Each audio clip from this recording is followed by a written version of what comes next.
Dad came to take my son for the weekend. He opened the fridge. Empty. Sweetheart, you earned 300,000. Why is your child hungry? He asked. My husband came out proudly and said, I gave her salary to my mother. Dad stayed silent, took off his jacket, and did something that reminded me why I love him most. My name is Lila Carter, I'm 31. And if you think you know how this ends, stay tuned. Have you ever watched respect drain from someone's face? Not because of words, but because of truth they can't deny? The air in the kitchen was thick, almost metallic. Dad's jaw tightened as his eyes swept over the bare shelves, the single bottle of milk, the leftovers wrapped in plastic like a secret. My son, Ben, peeked from behind my leg, clutching his stuffed fox. Is this true? Dad asked quietly. I wanted to lie, to protect whatever was left of my marriage.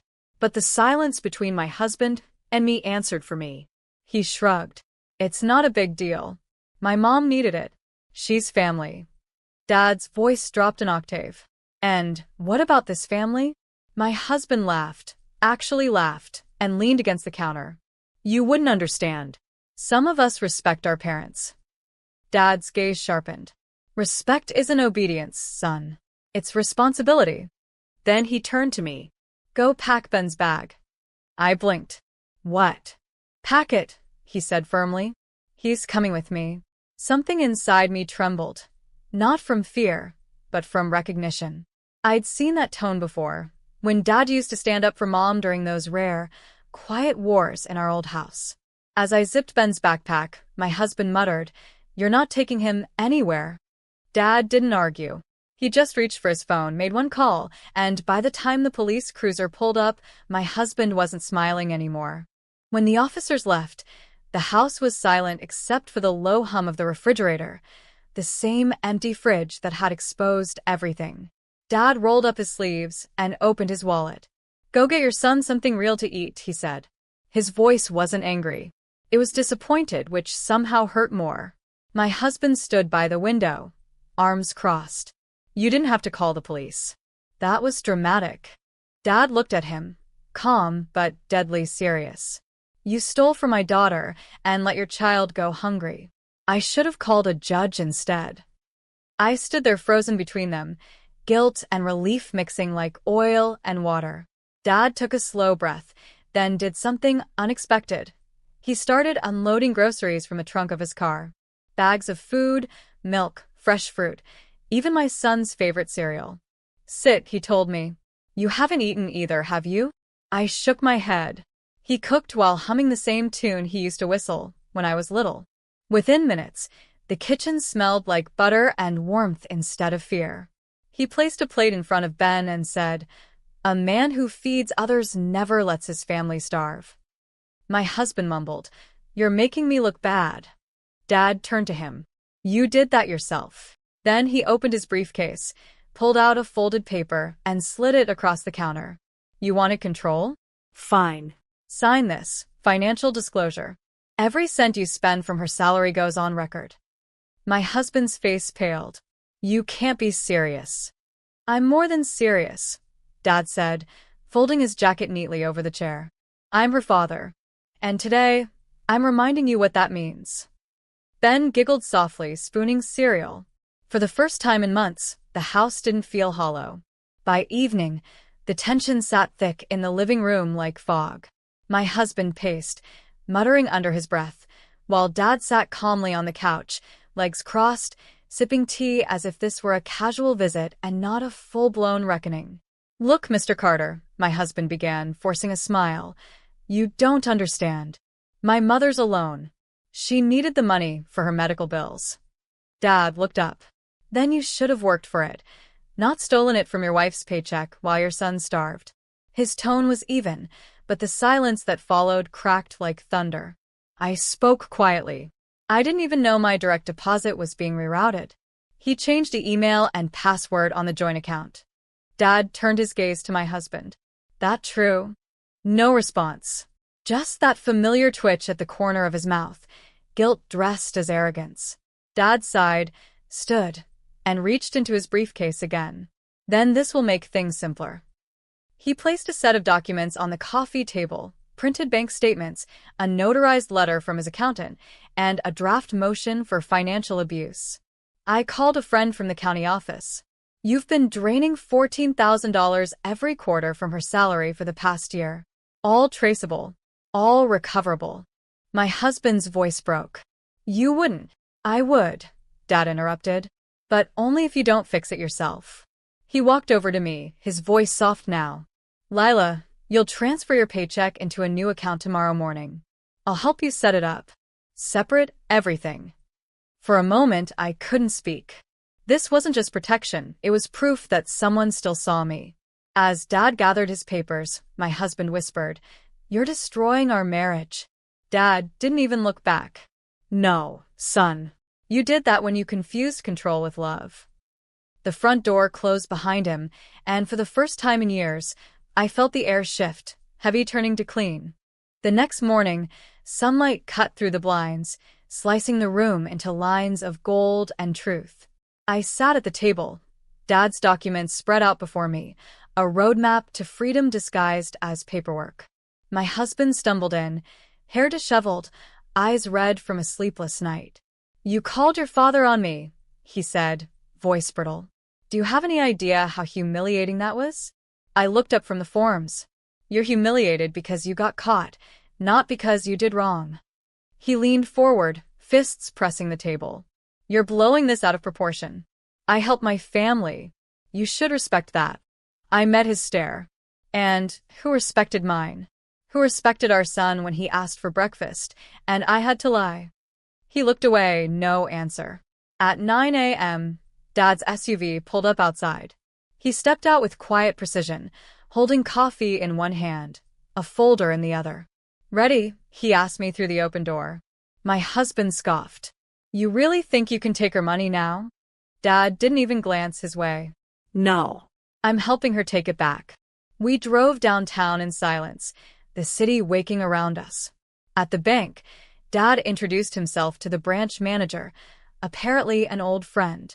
Within 30 minutes, I had a new account, separate credit line, and legal protection filed. Dad waited patiently through every signature, his calm like a shield. When it was done, he looked at me and said softly, "Don't apologize for being smart, Lila. You just needed someone to remind you it's okay to use it." That evening, when my husband came home, the house felt different. The air wasn't tense, it was mine again. On the counter, I left a note. "My money feeds my child, not your pride." And for once, I didn't wait for his reaction. By the weekend, the silence in our house had changed shape. It wasn't heavy anymore, it was purposeful, like the calm before rebuilding. Ben colored quietly at the table while I sorted through months of neglected bills and credit statements. Every paper I picked up felt like a confession I'd been forced to live through. Dad came by again, this time without warning. He stepped inside, looked around, and nodded approvingly at the boxes labeled mine. "You've started packing," he said. "I'm not sure where yet," I admitted. "But I can't stay here." He smiled faintly. "You don't need to know where. You just need to know you're leaving." Before I could respond, my husband's car pulled into the driveway. His door slammed, footsteps quick. He came in, eyes flicking between Dad and me. "You're turning my son against me," he snapped. "You think your father's some kind of hero?" Dad didn't flinch. "No. I'm just a man who doesn't let cowards hide behind excuses." My husband's voice rose. "You don't understand marriage. Maybe not yours," Dad replied, "but I understand decency." He took a slow step closer, lowering his tone. "If you cared about your family, you'd have filled that fridge before running to your mother." The words hung there. Even my husband's anger couldn't cut through them. He backed away, muttering curses, and stormed out the door. When the sound of his car faded, Dad turned to me and placed his hand gently on my shoulder. "This isn't the end, Lila. It's the beginning of you becoming the parent Ben deserves." Ben looked up from his drawing and smiled. "Grandpa, are you staying for dinner?" Dad chuckled. "I brought groceries this time, kiddo. Let's make something special." And for the first time in months, dinner didn't taste like survival. It tasted like home. By Monday, I'd made my decision. I filed for separation. It wasn't a dramatic scene, just quiet signatures on thick paper and the feeling of chains snapping link by link. Dad drove me to the courthouse, Ben's laughter echoing in the back seat as he held a juice box like victory. Inside, the clerk stamped the forms without ceremony. "You'll get your preliminary hearing date within 2 weeks," she said. Dad thanked her, then turned to me. "How do you feel?"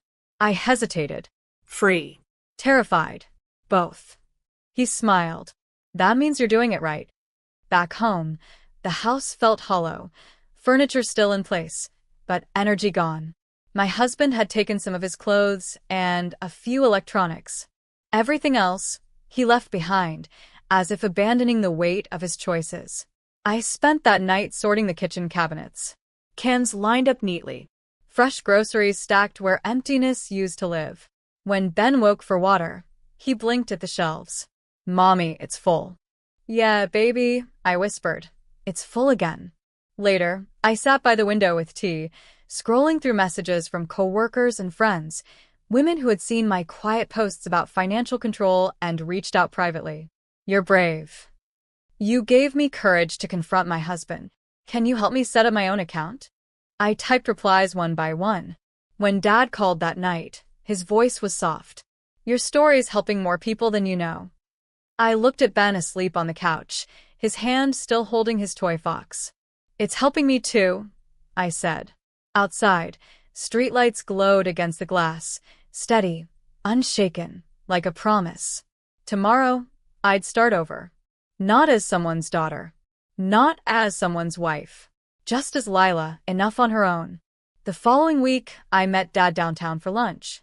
He was already seated when I arrived, scrolling through his phone with that half-smile he wore when pretending not to worry. "Court date came in?" he asked. I nodded. 2 weeks from Friday. He's contesting custody, but my lawyer says it's a weak case. He doesn't even have a stable job now. Dad folded his menu. That's what happens when people build empires on someone else's paycheck. We ordered sandwiches, and halfway through the meal, he leaned back. "You know, when you were 16, I used to wonder if you'd ever see yourself the way I did, sharp, patient, unbreakable. I guess I have my answer." I smiled, blinking back tears. "You saw me long before I did." After lunch, I walked through the city alone. Everything looked sharper, more real. Even the sound of traffic felt like life returning. I stopped at a toy store and bought Ben a small globe. "So you can see the world's bigger than one house," I'd tell him later.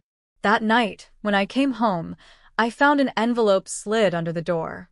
My husband's handwriting. Inside, a check for $10,000 and a single note. "I'm sorry. Mom was wrong. I was wrong. I'll sign whatever you want." I sat there for a long time, staring at the paper. Not out of pity, out of closure. When Dad called that night, I read him the note. He was quiet for a while, then said, "He's not apologizing to you, Lila. He's surrendering to the woman he never thought you'd become." I smiled into the silence, then let him. Because forgiveness wasn't a door he could walk through. It was one I had already closed. 2 months later, the court hearing came and went quietly. My husband didn't contest. He signed full custody to me, handed over the house keys, and left the courtroom without looking back. No grand speeches, no last words, just silence, the kind that tells you a storm has finally passed. Outside, Dad was waiting by his old Chevy. "You're officially free," he said, slipping his arm around my shoulders. Free. The word tasted new, like something I hadn't earned before, but had finally grown into. That night, I stood in the kitchen with Ben, baking cookies, something simple, warm, ours. He asked if Grandpa would live with us forever. I smiled. "He'll always be close, baby. Always." When Ben went to bed, I sat by the window again, the same spot where months ago I'd stared at an empty fridge and felt like disappearing. Now the lights outside shimmered, and the reflection in the glass wasn't a woman defeated by betrayal, but one rebuilt by truth. My phone buzzed. A message from Dad. "Proud doesn't begin to cover it. You didn't let them break you, you showed them how to stand again." I typed back, "You taught me how." Across the room, the new job offer sat printed on the counter, a leadership role in a media firm that had followed my story online. The irony wasn't lost on me. The girl once mocked for not handling a paycheck now teaching others how to handle their worth. I closed the lights and whispered to the quiet house, "We're enough now, Ben." Somewhere deep inside, the little girl who once feared her father's disappointment and her husband's disapproval finally exhaled.